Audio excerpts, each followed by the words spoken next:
बिस्मिल्लाहिर्रहमानिर्रहीम, अस्सलाम वालेकुम। मैं हूं ईसा नकवी, मेरे साथ अदील सरफराज मौजूद हैं।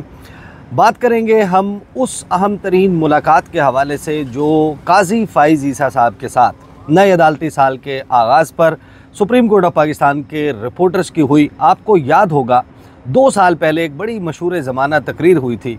उस वक्त के chief of army staff general Qamar Javed Bajwa, उनकी जो अलविदाई तकरीर थी उसमें उन्होंने कहा था कि अब मैं गुमनामी में चला जाऊँगा।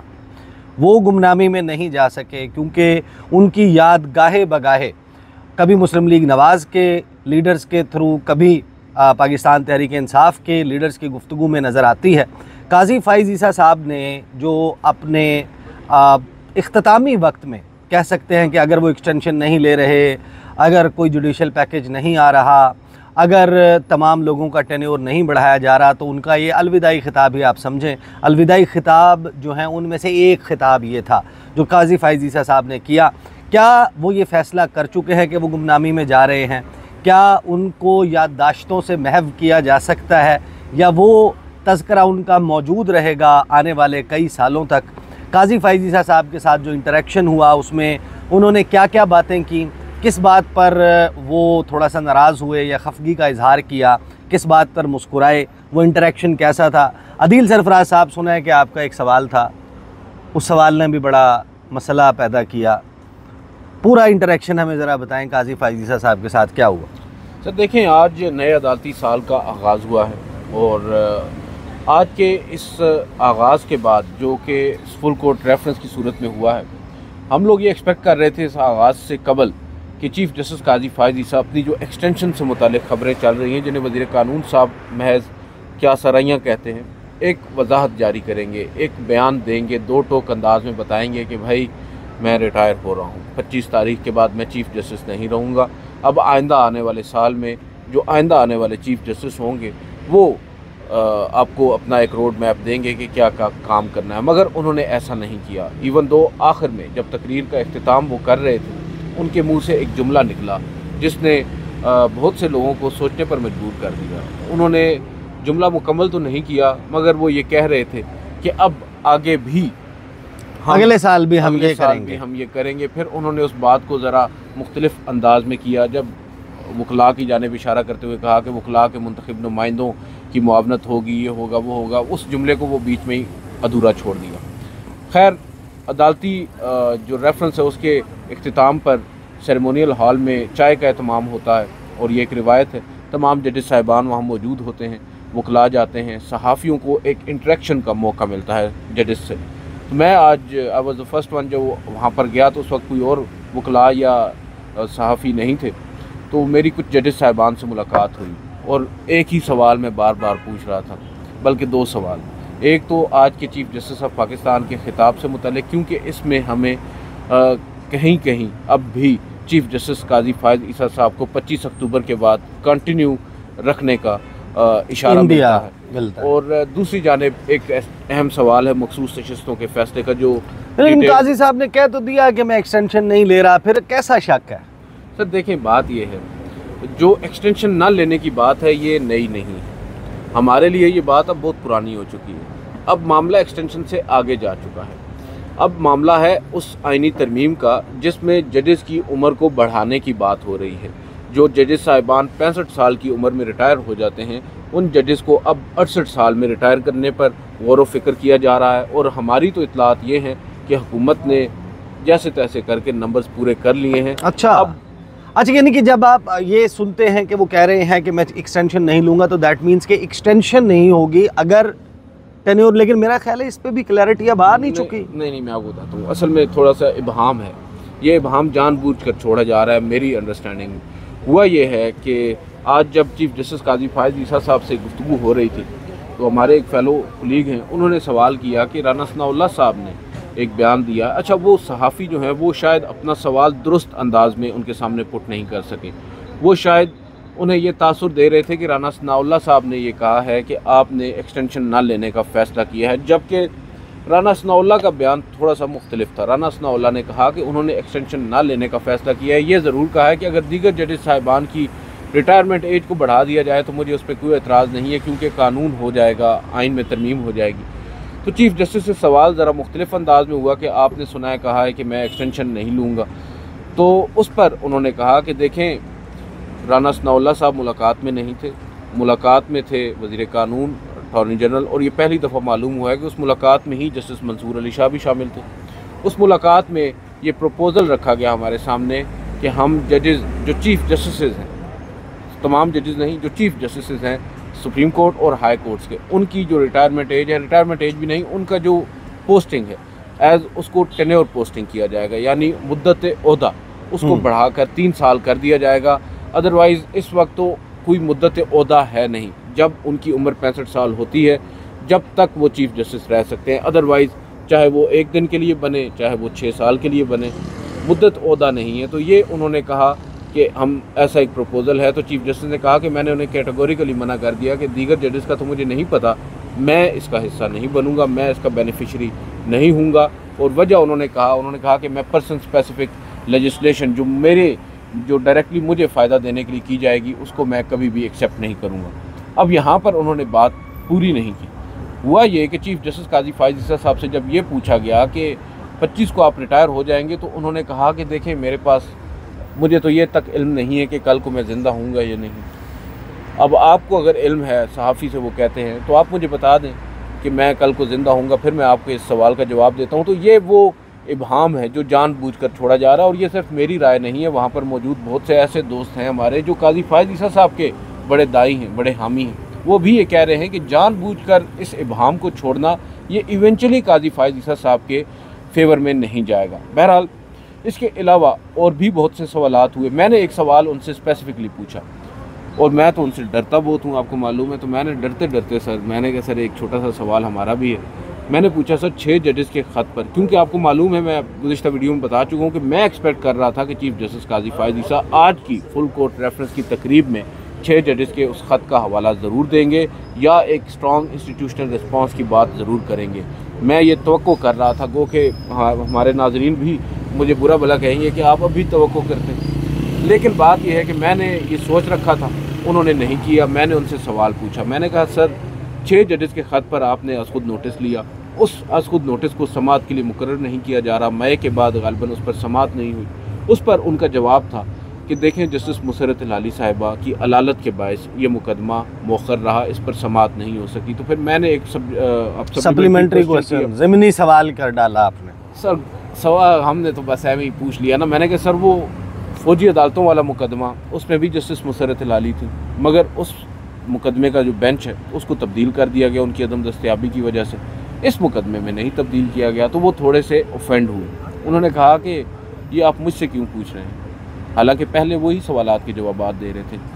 इस सवाल के जवाब में उन्होंने कहा कि ये आप मुझसे क्यों पूछ रहे हैं, आप बेंचेस मैं नहीं बनाता, मैं जब बादशाह नहीं हूँ, अब 3 रुकनी कमेटी बेंचेस बनाती है, आप मंसूर अली शाह और मुनीब अख्तर से पूछें, वो छुट्टियाँ कर रहे हैं, मैं तो नहीं कर रहा। अब मैंने कहा कि भाई ये क्या हो रहा है। फिर उसके बाद उन्होंने कहा कि मैं तो कहता हूँ कि मुकदमात लगाएं, अगर नहीं लगाते तो इसमें मेरा क्या कसूर है, आप कमेटी से बात करें ना, उनसे जाकर सवाल करें। उनसे आपने सवाल किया, मैंने कहा सर हमें तो आप ही मिले हैं, आप सरबराह हैं कमेटी की, तो हमने आपसे पूछ लिया। फिर वो थोड़े से और आगे बढ़े। उन्होंने कहा अब आगे जो उनकी गुफ्तगू है उसका कोई रब्त मुझे समझ में नहीं आता, उसका कोई कॉन्टेक्स्ट मुझे समझ में नहीं आता कि ये उन्होंने क्यों कर की। बहरहाल उनके दिल में होगी, उनके जहन में होगी। उन्होंने कहा कि मैंने कहा था कि 14 दिन कानून कहता है रिव्यू फिक्स करने का, मैंने कहा था 14 दिन में रिव्यू फिक्स करें मखसूस नशिस्तों का, उन्होंने नहीं किया। अब ये सवाल मैंने नहीं पूछा था, इसका जवाब उन्होंने खुद दे दिया, और ये जवाब पहली दफ़ा उन्होंने नहीं दिया। आपको मालूम है एक मिनट्स ऑफ द मीटिंग भी जारी हुए थे जिसमें उनकी जानिब से ये मौक़िफ़ अपनाया गया था कि 14 दिनों में रिव्यू फिक्स होना चाहिए, मगर जस्टिस मंसूर अली शाह और justice Munib Akhtar was of the different view. उन्होंने कहा था कि पहले डिटेल रीजनिंग आ जाए। यहाँ पर चीफ जस्टिस काजी फायज़ ईसा ये बावर कराने की गालिबन कोशिश कर रहे थे कि भाई मैं तो चाहता हूँ मुकदमात जल्द अज जल्द लगें, मगर फिर साथ ही थोड़ी देर के बाद एक मौके के ऊपर उन्होंने एक और ख़बर की तस्दीक की जो हम ज़राए से दे रहे थे कि जब मखसूस नशिस्तों के मामले के ऊपर बेंच की तश्कील हो रही थी, तो चीफ जस्टिस काजी फायज़ ईसा साहब ने कहा कि मैंने उस वक्त भी कहा था, मैं तो आप लोग बात कर रहे हैं एक्सटेंशन की, मैंने तो उस वक्त भी कहा था हम जो बेनिफिशरी हैं 5 या 6 जजेस इस आइनी तरमीम के, अगर चीफ जस्टिस की मुद्दत मुलाजमत में तोसी की जाती है तो हमें कम अज़ कम उस बेंच का हिस्सा नहीं बनना चाहिए। उन्होंने ये नहीं बताया कि उन्होंने प्रपोज़ किया था कि दीगर जो जजेस साहिबान हैं उन पर मुश्तमिल बेंच जो है वो बनाया जाए, और दीगर जजेस साहिबान कौन थे उनके बारे में यही तस्वर किया जाता है कि वो काजी फाइज़ ईसा साहब की अक्सरियती जजेस जो हैं वो हम ख्याल थे।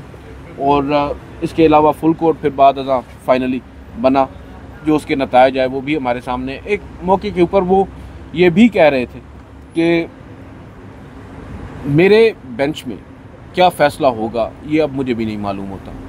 वो कहते हैं मैं जजेस साहिबान को जो एलिवेट करके लाया हूँ हाई कोर्ट से, एक भी आप कोई ऐसी एलिवेशन बता दें जो ये लगे जिससे ये तासुर मिले कि भाई ये अपनी मर्ज़ी का जज लेके आया। मैंने जो असूल है, जो कानून है, उसके मुताबिक जजेस की जो अपॉइंटमेंट है वो की है। और वो गालिबन इशारा दे रहे थे, मेरे एक दो दोस्त हैं वो, क्योंकि हमारी मुख्तलिफ मौक़ों पर जजेस से गुफ्तगू होती रही है, एक दो दोस्त हमारे ये भी कह रहे हैं कि शायद उन्होंने जस्टिस अकील अब्बासी का जिक्र भी किया है कि जस्टिस अकील अब्बासी साहब को मैं लेकर आया, उन्होंने मुझसे इख्तिलाफ़ किया, इस तरह की उन्होंने बात की। और ये बात हमने देखी है, इसमें कोई दो राय नहीं है। मगर अब इस बात का क्रेडिट लेना मेरी समझ से ये बालातर है। ये कोई आपने एक्स्ट्रा ऑर्डिनरी काम नहीं किया जजेस को यहाँ पर अपॉइंट करके, जस्टिस अकील अब्बासी को, जस्टिस मलिक शहजाद साहब को। आपका ये काम बनता है ना, आप अगर यहाँ पर ख़बर तो उस सेंस में बनती है कि आप अपनी मर्ज़ी का जज लगाते हैं। खबर ये नहीं है कि आप अपनी मर्ज़ी का जज नहीं लगा रहे, ये तो भाई आपकी ज़िम्मेदारी है। तो बहुत सी गैर ज़रूरी भी वजाहतें उनकी जानिब से आती रहीं, और आज बहुत से हमारे दोस्तों ने कुछ सवालात भी किए, उनके जवाबात भी वो देते रहे।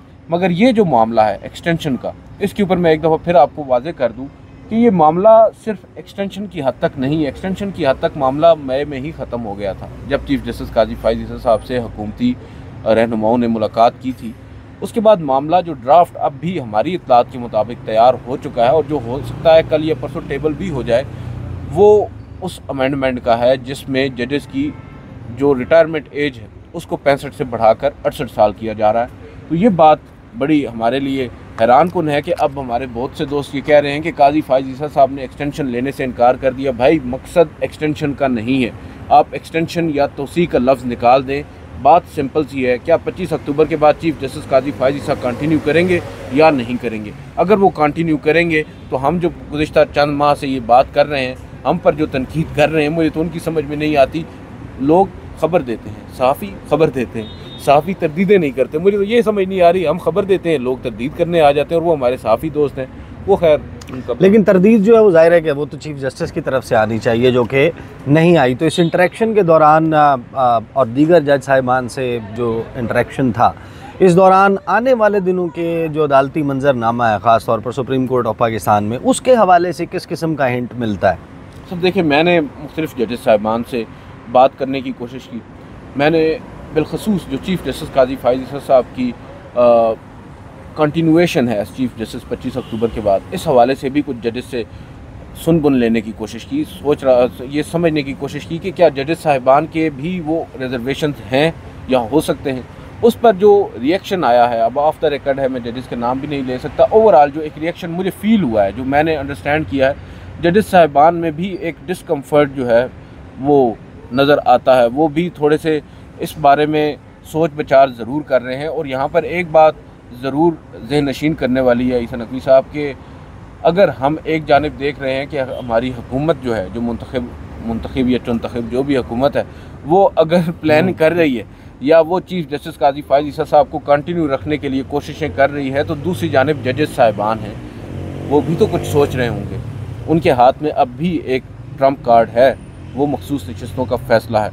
और गालिबन बहुत से लोग तो ये भी कह रहे हैं कि जो हमें ख़बरें पहुंचाई जाती हैं ज़राए से, वो भी शायद उन जजेस साहिबान को ये बावर करवाना होता है कि भाई ये हो सकता है, गो कि शायद करना ना हो, मगर सिर्फ मखसूस नशिस्तों के उस फैसले पर असरअंदाज होना हो, जस्टिस मंसूर अली शाह साहब को right according to them track पर लाना हो। उनके साथ बहुत से लोग तो ये भी कह रहे हैं कि बातचीत ऑफ द बुक्स हो रही है, और शायद उस बातचीत को मज़ीद मौसर करने के ये टैक्टिक्स हों। सहाफ़ी भी तो आपको मालूम है ना, सहाफ़ी तो सर ख़बर के पीछे जाता है, सहाफ़ी ये देखता है कि ख़बर ऑथेंटिक सोर्स से आ रही है या नहीं, वो ख़बर दे देता है, मगर उसको ये बाद में मालूम होता है कि भाई उसकी ख़बर में तो लोगों ने क्या कुछ सही मकासद हासिल कर लिए। सही। बहरहाल जी, नए अदालती साल का आगाज़ हो गया, और जो इंटरेक्शन है सहाफ़ियों के साथ chief justice of Pakistan justice Qazi Faez Isa का, उससे जो फील मिलती है अदील सरफराज की अंडरस्टैंडिंग और दीगर भी चंद जो रिपोर्टर्स हैं सुप्रीम कोर्ट ऑफ पाकिस्तान के,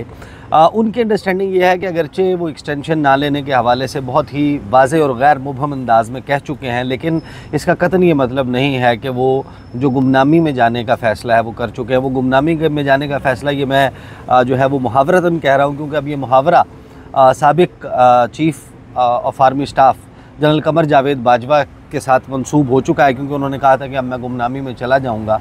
तो अभी गुमनामी वाला शायद क्लैरिटी जो है वो हमारे कुछ सुप्रीम कोर्ट के रिपोर्टर्स को नहीं आई।